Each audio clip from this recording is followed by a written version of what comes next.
Welcome to WagerTalk TV. I am Kelly Stewart, joined by Tony Mejia and Teddy Covers. Thank you, guys. It is a beautiful Wednesday afternoon, and I say that for those of you watching this video late because we are talking Monday Night Football. Things are subject to change, and speaking of subject to change, this line's already came up from 5.5 to 6.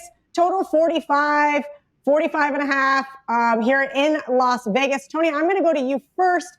I don't really know what to make of this. Now, I took the Niners last week against this Rams team because I've been not as high on the Rams as several others this year.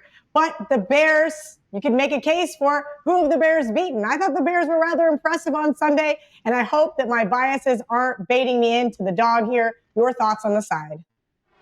Well, I mean, the Bears have only beaten two teams that are 500 or better. Last week's win over the Panthers and that 1-point upset of the Bucks.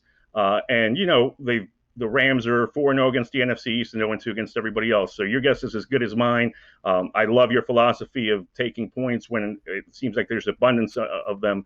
And I think that that's the case here with Chicago on the road. But, you know, the other thing to watch is that Jared Goff has really struggled over the last 2 years against the Chicago Bears defense. And all the Bears lost some people, Eddie Goldman opting out, and they've got some guys that both Vic Fangio and Chuck Pagano have gotten over on Jared Goff, I think is concerning. Goff has never played well against the Bears. He's got 5 interceptions and no touchdowns, despite the fact that the Rams were 1-1 against him. So there's been 44 points combined by both teams within the 2 games that they've been played in 18 and 19. Line is 45.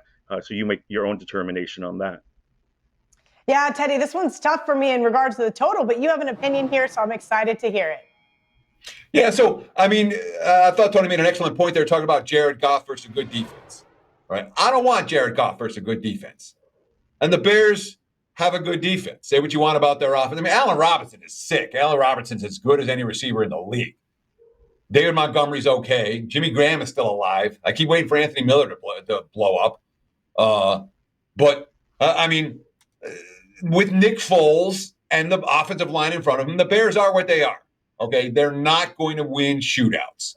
Look at their last 5 games, 4 unders, 17-13 against the Giants. They lose 19-11 against the Colts. The Bucks 20-19. The Panthers 23-16. We're not even getting a 40 in these games, and that's the way Chicago wants to play.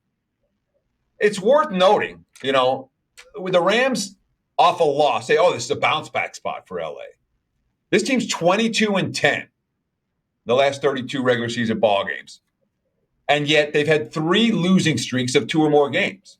They had, and we're talking about as favorites. They were -3 and -14 in 2018, lost them both last year. -9, -3, -1. They lose all those games, a +1 and a +7. So losing games as favorites off the loss.